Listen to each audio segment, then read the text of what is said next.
La destruction de la forêt, ils sont exactement comme nous. Tous les indigènes sont. Olá, eu sou Paulo Silva Pinto, editor sênior do Poder 360. Estou na COP30 em Belém. O Poder 360 tem 4 repórteres na COP30. E eu vou entrevistar o Grand-Man da Guiana Francesa, o líder de todos os indígenas da Guiana Francesa, Patrick Touanké. Est-ce la première fois que vous venez à une COP?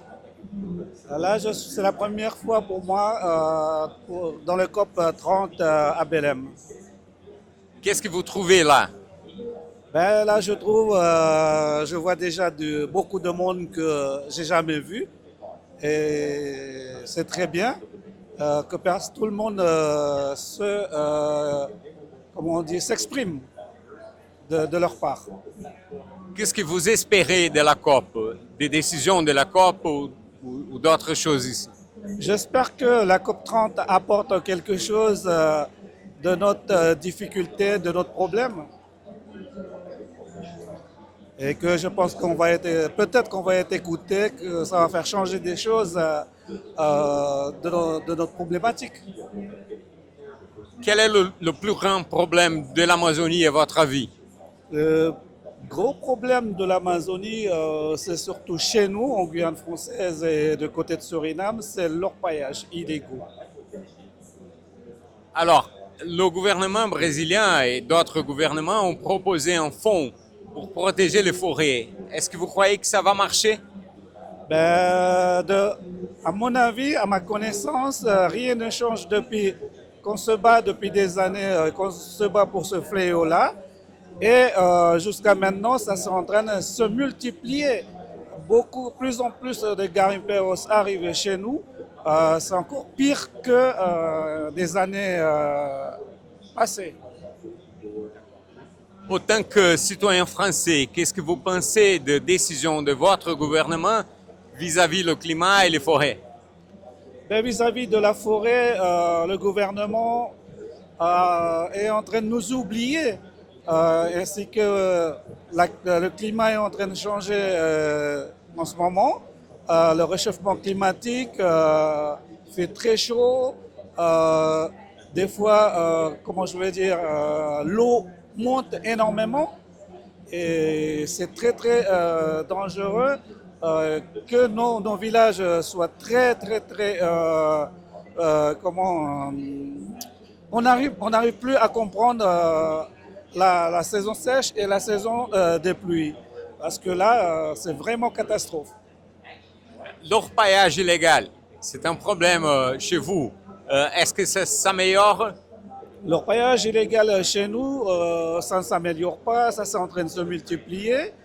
Et que là, nous, on est en train de boire de l'eau. Moi, à ma connaissance, je dis, nous sommes des cochons parce que nous buvons de l'eau polluée et que nous nous baignons dans cette rivière.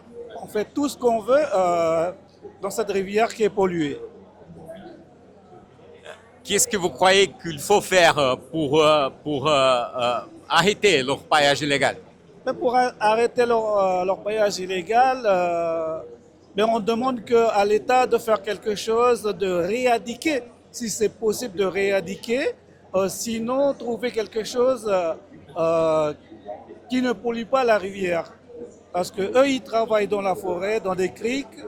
Après, il y a quand l'eau boueux arrive dans la grande rivière, c'est là qu'il y a des problèmes pour nos enfants. Et après, le rejet du mercure est énorme et que les poissons mangent les petits poissons.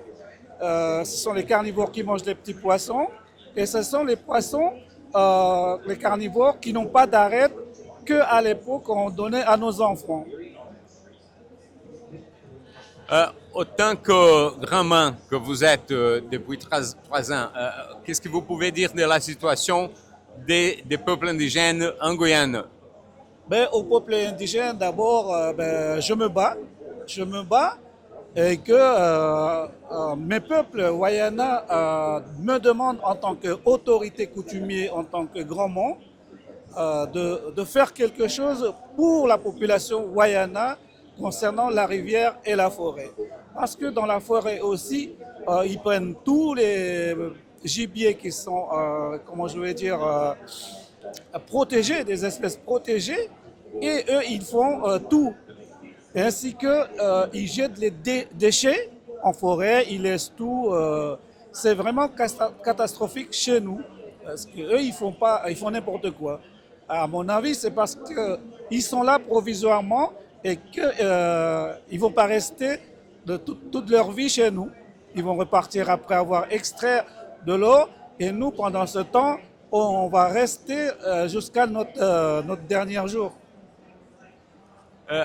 Ici, c'est une COP avec beaucoup de peuples indigènes ici au Brésil, parce que c'est en Amazonie. Est-ce que vous avez trouvé des indigènes brésiliens? Est-ce que vous croyez que ça fait ça peut aider le fait qu'il y a plus d'Indiens dans cette COP? Et je pense que là, j'ai pas encore rencontré les indigènes de Brésil. Il faut absolument qu'on se rencontre quelque part ou un jour pour qu'on puisse discuter ces problèmes-là, parce que eux, ils ont les mêmes problèmes que nous concernant la pollution d'eau, concernant la destruction de la forêt. Ils sont exactement comme nous. Tous les indigènes sont dans le même bateau que nous.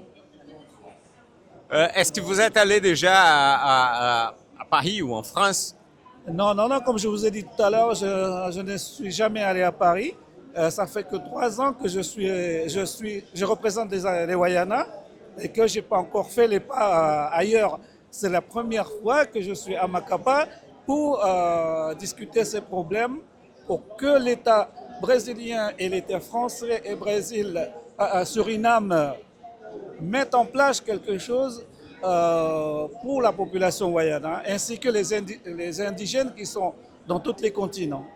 C'est la première fois ici à Belém, n'est-ce pas? Oui, c'est la première fois que je viens à Belém. Qu'est-ce que vous trouvez de la ville, de l'organisation, etc.?